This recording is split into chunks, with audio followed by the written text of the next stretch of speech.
It's been 12 years since Carl Washington was a rookie running back. Now he's a star. He's also 12 years older. After each game, he hurts a little more. His doctor can't find the reason, and Carl's getting worried. What if it began to hurt too much to play? And then one day, it did. Good God, Carl, not again. It's my back. It's terrible. Am I gonna be okay? Yeah. Move your left leg. All right. Now your right one. Okay. Turn your head to the left. Now the right.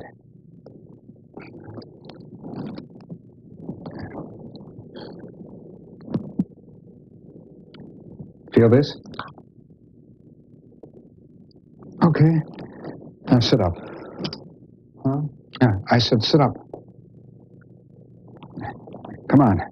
You can do it. Your back still hurt? Yeah. That's odd, because there's nothing wrong with it. What do you mean, Doc? I said there's nothing wrong with your back. Now, we've taken all these x-rays, we've done all those tests all these years, and there's nothing wrong. Come on, damn it, Doc. Now, I'm in pain now. You gotta do something. I want to help you, Carl, but at this moment, I don't know how.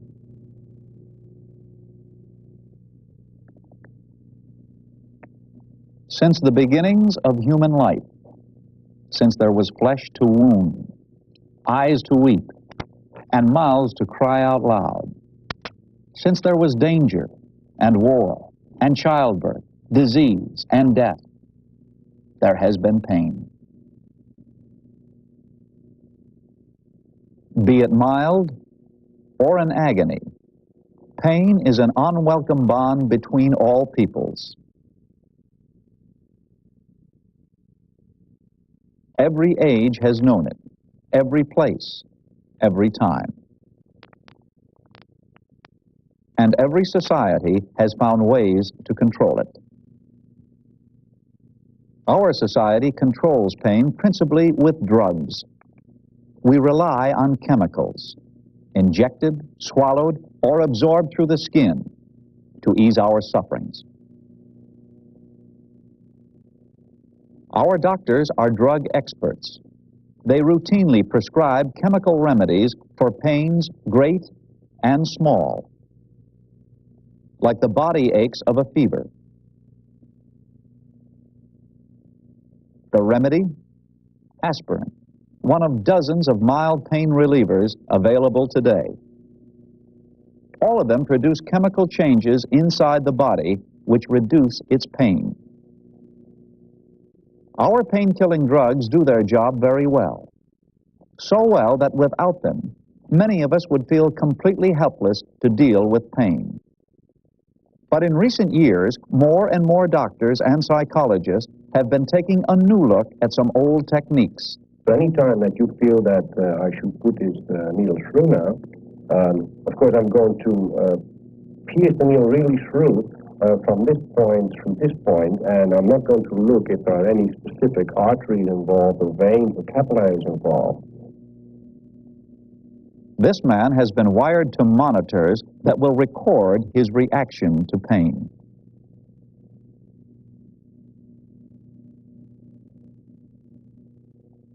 So now it is through. I think most of us feel pain just watching something like that. But this man shows no reaction to the huge needle jabbed through his arm. He calmly discusses it with a researcher. Does he really not feel any pain? Or is he an unbelievably good actor? It seems to me from the brainwave record and heart rate record that you didn't show any significant reaction to pain. An actor can't fool his own body. Our subject's body registered no experience of pain. And it's important to note that he controlled his pain without drugs. He underwent what should have been an agonizing experience without medication of any kind, not even an aspirin. How is it possible that a man can push a needle through his arm without feeling pain? Is he a freak? A one-time biological phenomenon? Or could everybody cease to feel pain, if only they knew how? Well, before we can answer that question, we have to tackle the basic one.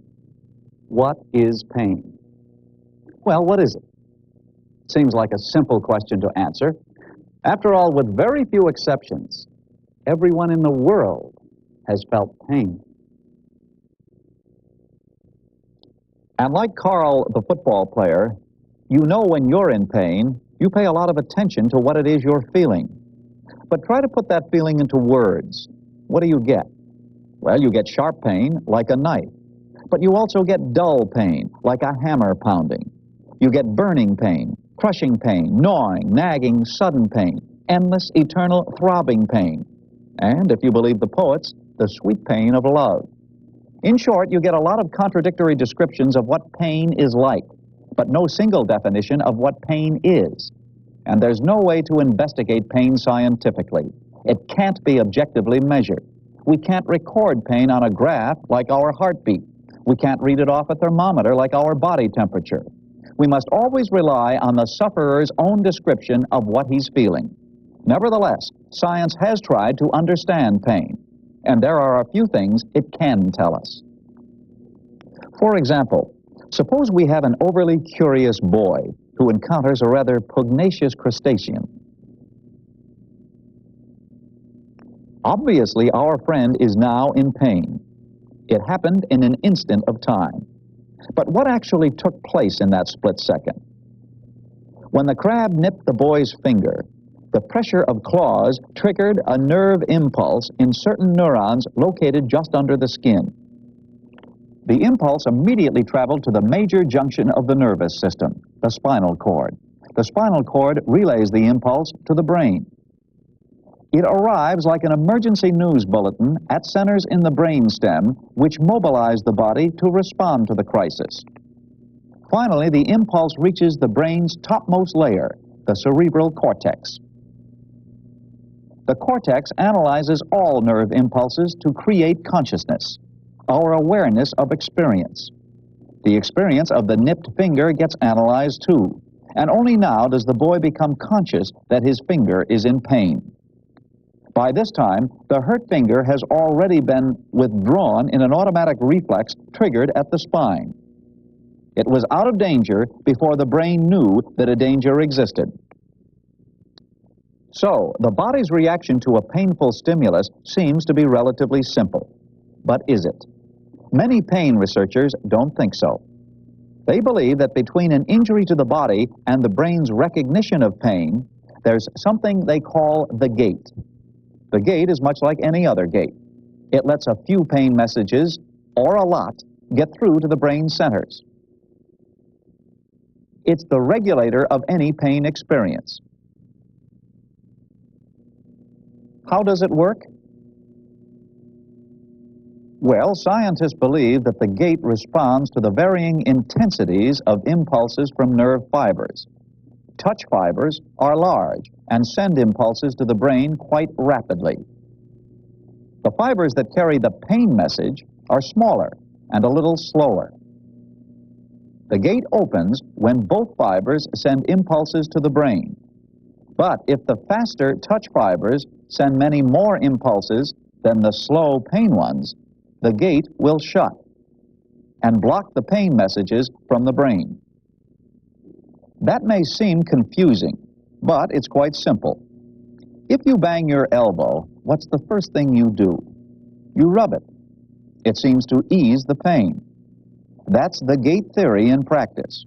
When you rub your elbow, what are you doing? You're touching it a lot, very fast. That means your touch fibers fire much more and much faster, and the gate swings shut on your pain. No one is sure just where this pain-controlling gate is located, but research is continuing on the theory, and new discoveries in brain chemistry have told us more about how the brain controls pain. In 1975, a team of research scientists discovered that the brain contains its own pain-killing chemicals called enkephalins and endorphins. They're natural substances, quite similar to a powerful pain-killing drug, morphine. That similarity provided the clue to endorphins' function. It's the body's own painkiller, released by the brain in response to pain messages. Morphine works because the body thinks it's endorphin. But endorphin has two advantages over morphine. The first is that it's 5 to 10 times more powerful. The second is it doesn't appear to be addictive. Psychologists still don't know if the brain releases endorphins every time the body is injured. And they don't know if everyone releases it. But they know it's there. And psychology is making progress toward understanding the physiology of pain and pain control. But the physiology of pain isn't the same as pain itself. Remember, we don't even know we're in pain until a pain message is analyzed in our brain. And it's the brain and that more mysterious entity, the mind, that can tell us much more about pain. On the 10th of December in 1841, a Mr. Joseph Barnett arrived at the consulting rooms of the English physician James Braid. For 13 years, Mr. Barnett had suffered from pain in his back, hip, and legs. Pain so severe that in those 13 years, he had not worked a single day. Dozens of medicines and physical treatments had provided absolutely no relief. Joseph Barnett literally could not move without agonizing pain. Dr. Braid treated Joseph Barnett for 15 minutes, using no drugs, surgery, or physical therapy. And at the end of a few treatments, Joseph Barnett's pain vanished completely and never returned. What was Dr. Braid's secret? Well, James Braid had taken a great interest in the not very respectable practice of mesmerism. Mesmerism was the brainchild of Anton Mesmer, a theologian, philosopher, and sometime physician. In Paris in the late 18th century, Mesmer ran a celebrated clinic. His powerful personality put patients into a trance-like state. Many awakened cured. Mesmer's fame spread far and wide, and then was debunked by scientists of the day, including Benjamin Franklin. But Mesmer's name survived in the English verb to mesmerize. Mesmerism remained discredited until a few serious scientists like James Braid took it up. Braid believed that the mesmerized state was a form of sleep, so he renamed mesmerism from the Greek word for sleep, hypnosis. And he astonished his medical colleagues by using it to cure not only Joseph Barnett, but dozens of other people who had suffered for years from apparently untreatable pain. Dr. Braid believed the healing power of hypnosis proved that pain was as much a mental as a physical phenomenon. A few years ago, that same belief led other doctors to try hypnosis for controlling surgical pain. In this 1950s film, a woman is about to undergo surgery, but there won't be any chemical anesthesia. She'll be operated on while under hypnosis. Before the operation, her physician hypnotizes her. Speaking slowly and calmly, he asks her to relax and breathe deeply. Then he begins to exercise the fundamental power of hypnosis, the power of suggestion. He can suggest to her that her right arm feels no pain, and it doesn't feel pain even when he stabs it with a needle. The suggestion remains in force even after the patient is awake. She can see the needle in her arm, but still feels no pain. By contrast, her left arm is quite sensitive to the needle's painful pricks. During her operation, her hypnotic state remains unbroken. She does not feel the incision in her chest or the surgeon's repair work on a valve in her heart. And when her physician awakens her from the hypnotic state, she has absolutely no recollection of the operation or of any pain. Some women are excellent candidates for painless childbirth under hypnosis. This woman is far into labor and deep into a hypnotic state. She feels no pain when her obstetrician clamps a hemostat on her arm, and she doesn't feel the normally agonizing contractions of childbirth. Tell me, Betty, how has it felt since I last hypnotized you? Well, Dr. Kroger, I feel very calm, relaxed, and rather detached, I guess. I know everything that's going on, and I hear everything you say. Well, let me ask you a question. Have you felt any of the contractions at all? No, I haven't. Under hypnosis, she can respond to her doctor's questions, but she feels no pain. Unlike drugs, hypnosis can remove a patient from pain without blunting the senses or creating possibly harmful side effects. Successes like these have naturally led psychologists to search for an explanation of hypnosis, but they can't agree on just what hypnosis is. Many psychologists believe that hypnosis is a very special state, an alteration of our normal consciousness. That state is something like the trances achieved by dancers in traditional rituals around the world. While in trance, these dancers on the island of Bali prance through fire, roll on broken glass, and stick safety pins in their cheeks and ears without feeling pain. The Balinese say that the dancers' spirits leave their bodies during the trance. That's the altered state view of hypnosis. An alteration of consciousness can be a kind of separation of mind and body, so that the mind doesn't respond to the body's messages of pain. And now you will notice that your right arm is getting lighter and lighter. And at the count of 3, you will raise your right arm straight towards the ceiling. Exactly at the count of 3, you will raise your right arm straight towards the ceiling. 1, your right arm is getting lighter and lighter. 2, 3. But other psychologists doubt that the hypnotic state exists at all.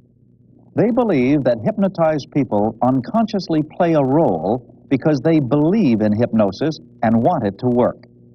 And they argue that unhypnotized people can control the pain just as effectively as the hypnotized if they know certain mental techniques. These techniques are conscious strategies, strategies which enable the conscious mind to shut out pain without altering its normal state. But like hypnosis and trance, the secret is mental detachment. Listen to an expert in conscious pain control. It's not as if I'm putting a needle through my arm, but I'm putting a needle through a arm, which just happens to be part of a body which I temporarily possess in order to function through. And then again, the mind, in a non-attached, objective way, is looking from a distance at it and monitoring the whole process. Why does anyone bother with pain-killing drugs if hypnosis and conscious strategies are so effective? Well, mind-over-matter techniques don't work for everyone. In the 1930s, psychologists attempted to identify the ideal hypnotic subject. They couldn't. Only about 10% of everyone hypnotized goes under deeply enough to become fully insensitive to pain. Drugs are still more reliable. But drugs aren't always what they seem to be. The team doctor knew that Carl Washington's pain was more in his mind than in his back. So he consulted a specialist. The specialist recommended a medication, a pill, one that worked in a rather mysterious way. Dr. Sanchez, this is Dr. Henshaw. I just wanted to tell you I've followed your advice. No trouble. Hey, hold it a minute, will you? How are you, Carl? How's the back? Great. Hey, you're the best damn doctor in the world. Well, I'd love to take the credit, but I can't. Hey, just remember the pills. One before every game. You got it. And thanks, Doc. Hello, Dr. Sanchez. I'm pleased to report a 100% cure with little chance of relapse. Your miracle pill worked a wonderful cure. What's that? Am I ever going to tell him? Yeah, I think I will. Someday, Carl should know that the pill was only sugar. Well, for now, let's just let the miracle happen. Thank you. The name of the miracle pill means I will please, placebo in Latin. Actually, it can be a pill or an injection, but it's not a drug. It's usually just sugar or salt, but it can stop dreadful pain, sometimes even better than an actual drug. Why? Well, because people who take a placebo believe it will help them, usually because their doctors tell them it will. Doctors prescribe a placebo very rarely, and never without good reason. Often they're trying to break a patient's dependency on a real drug. Nevertheless, the placebo is a long and honored tradition in medicine. In ancient times, it wasn't a sugar pill, but was made of some horrifying substance like bat's wings or viper's blood. But whatever it's made of, a placebo works because the patient has faith in it and in the doctor who prescribes it. The power of this faith has long intrigued scientists. They wonder how the mind's belief in a useless sugar pill can duplicate the results of real medication.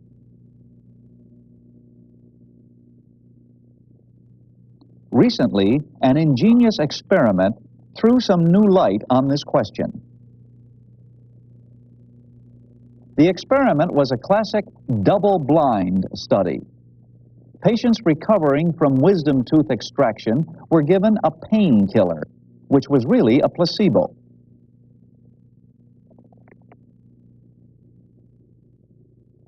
They didn't know it, and neither did the doctors who gave it to them. Doctors and patients were thus doubly blind, so both had complete confidence in the so-called painkiller.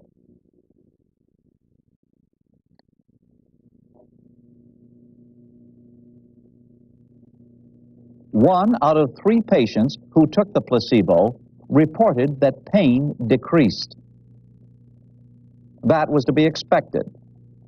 But then patients were given a drug which inhibited the work of their own natural painkiller, endorphin, and their pain increased. Those results seem to prove that our mind's faith in a placebo actually stimulates our body to release endorphin and control its own pain. And they encourage pain researchers and doctors who were concerned about the dangerous side effects of real pain-killing drugs, like addiction and fatal overdose.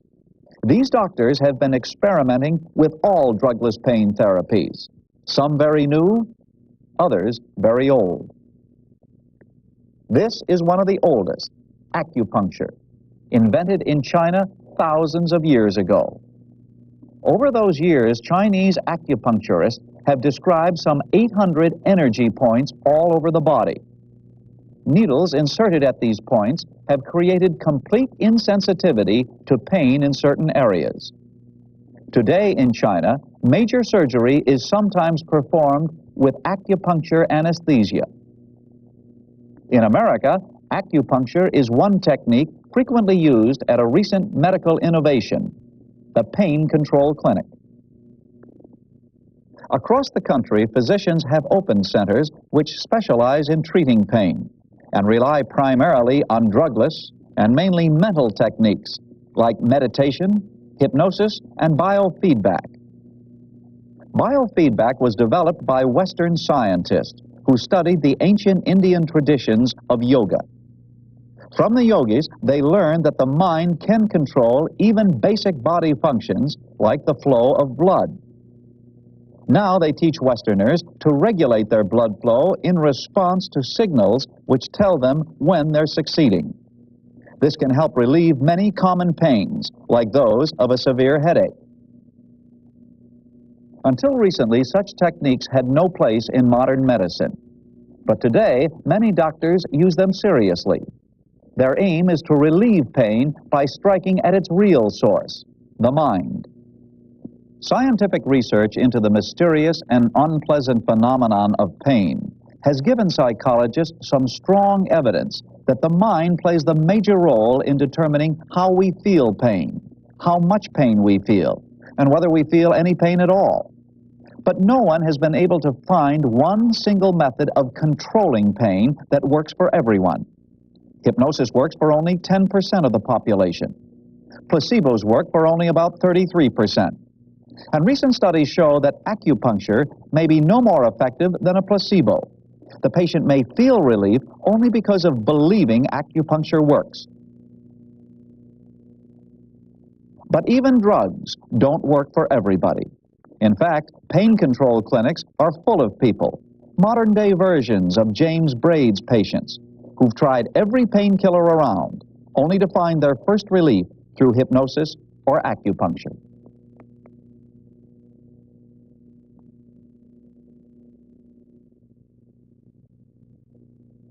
It seems best to conclude that every pain control method works for somebody, and none works for everybody. And we might further conclude that our real understanding of pain is still rather primitive, comparable, as one expert says, to the Wright brothers' knowledge of flight. But the debate over pain and pain control is one for doctors, not sufferers.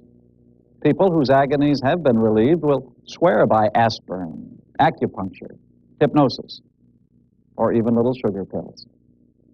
Hey, if it works, it works.